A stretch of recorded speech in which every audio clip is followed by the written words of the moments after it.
guys handle it. Yo guys, what's going on? Welcome back to another video. Today we're going to be doing a handling mod to the Focus to make it better on track, and I'll explain to you guys why you need to do this to your track car as well.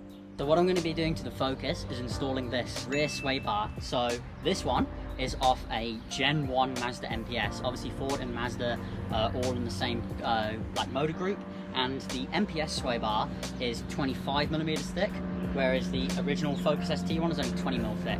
So having a thicker sway bar is a bit more of a performance advantage, because a thicker sway bar allows you to have more grip by reducing the body roll. The lateral loads spread more evenly, which increases the cornering grip on the tyres, as there's less body roll and less mass transferring to one side of the car. Sway bars can also improve stuff like ride quality, safety and comfort and stuff like that, but that's not what we're doing this one for. We're doing this one for outright performance. I just hope that this fits. I've heard from some guys in the Focus group that it does. I've seen someone do it as well. I'm just hoping mine fits. I've noticed on the one I've got, the end links are two different ones. I think one's just been replaced at some point in the past. But car's already on jack stands, everything's lubed up. Should be a pretty simple install, hopefully. So we'll go ahead and get right into it.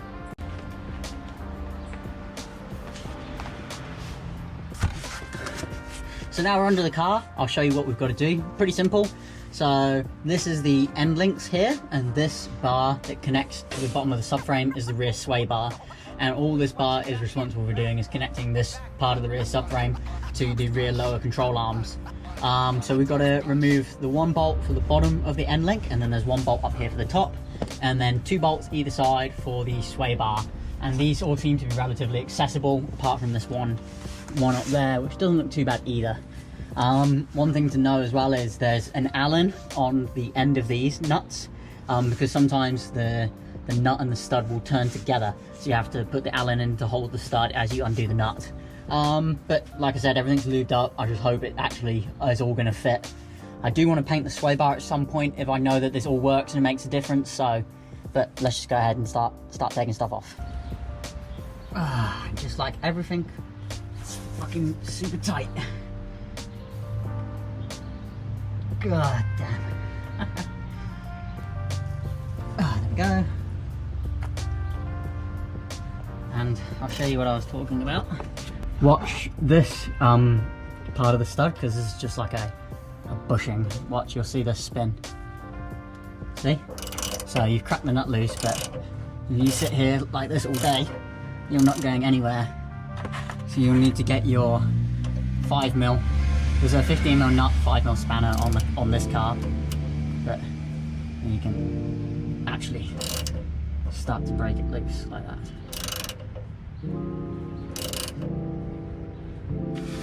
Jesus Christ! Where's my... You're going to want to be careful when you're doing this. If you start to feel a lot more resistance than you once were, the threads probably have some like dirt and stuff in them, and you're going to catch, and then you're going to get the bolt stuck or potentially snap that. So you just want to wind it back in, maybe clean it off with a wire brush, put a bit of copper grease on to help it move. You'll notice as you get towards the end, there's like no more resistance on it like that. You can just take it off. And then we've got these out.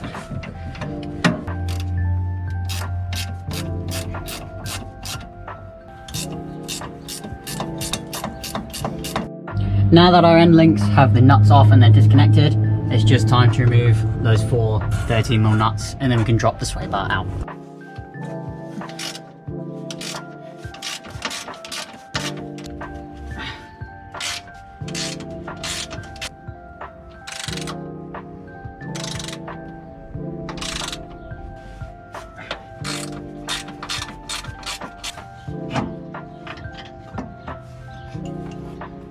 Nice and easy. Get this last bolt out over here.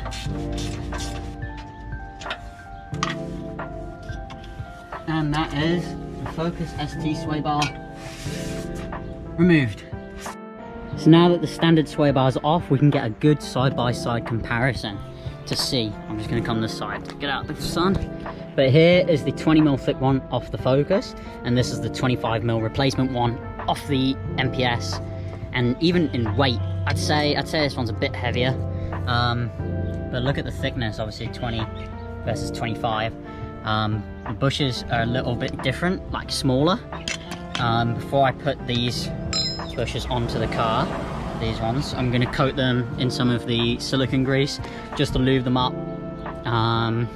But yeah, I think I've compared the bends and the end links. People told me I had to get the end links off the MPS as well, which I have, but they look exactly the same as the Focus one. We come around this side. This is my Focus end link versus the MPS one. Looks the same to me. So I'm going to reuse, I did get hardware with this MPS one. I'm just going to reuse all the Focus one because I know that's good, as long as I compare the bolts and make sure they're the same. And then we'll go and chuck it on the car.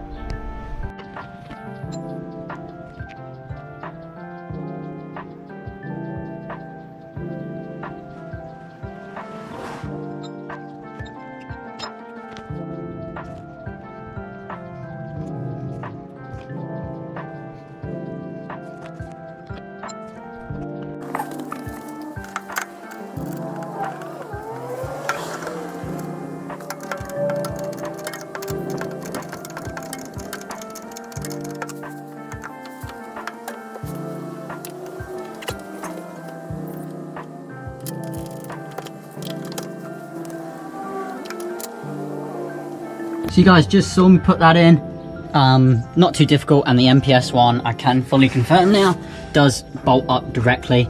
I don't think you need the end links, but I've got these end links now anyway. That's okay, they're not too bad. This one's super stiff, so free new end link, I guess. Now what I'm going to try to do, it's going to be a bit difficult for me to show you. Now what I'm going to try to do is have these bushes central in the brace, just to keep everything nice and central. Then tighten up the top of these end links. These bottoms are already tight because that's how it came, but double check the tightness. Then torch stripe everything, and then we can go out for a test drive and give it a bit of a clean. And I will paint it one day, probably a day when I'm bored and I've got nothing to do, but not today. We'll just test it and see how it goes. Also, if you guys are doing this to the Focus, you want to make sure the arrow on these, or these are MPS ones really, make sure the arrow is facing upwards. And as you can see, I've got it roughly central on both sides. A bit difficult to see that side really. Yeah, I've got it roughly central. See, it's everything's just nice. So we'll go ahead and torque up. These are 48, top one's 48, and that's 70 Newton meters. I'll put that on the screen now as well.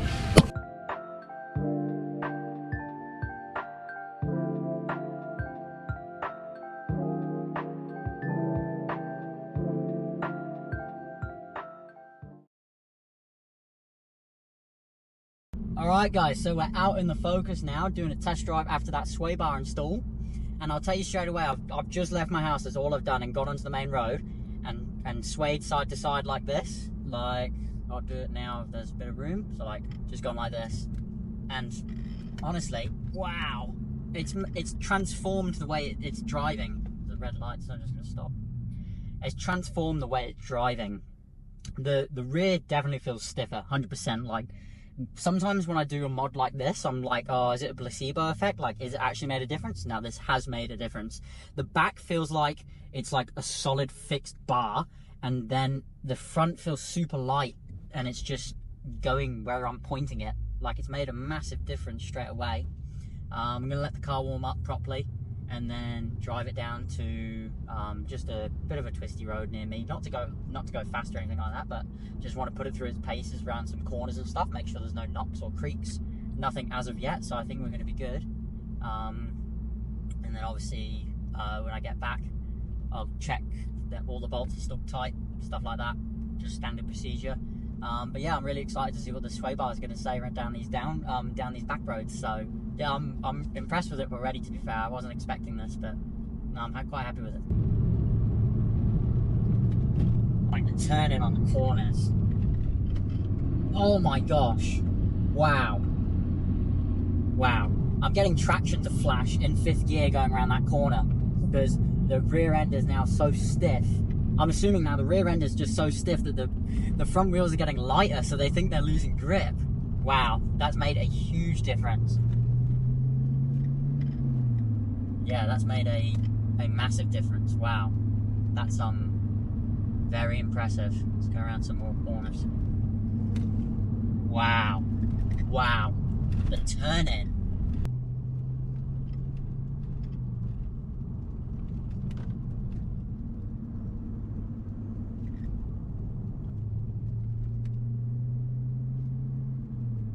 Okay, we've got too much traffic now, but the sway bar has definitely made a massive difference. Like, unbelievable, really. It transforms the way the car's handling. So for the money that I spent on it, the time it took to install, like, and it's a safety thing as well, thumbs up all round for me. I reckon that's really good bang for buck mod. If you guys enjoyed this video, make sure you leave a like, comment, let me know what you guys think I should do handling wise next. I do plan to do some the front lower control arm pushes and coilovers, but in terms of handling mods, I think that's about where I'm going to leave it. So if there's anything else I should definitely do, let me know in the comments below, and I'll see you guys in the next one.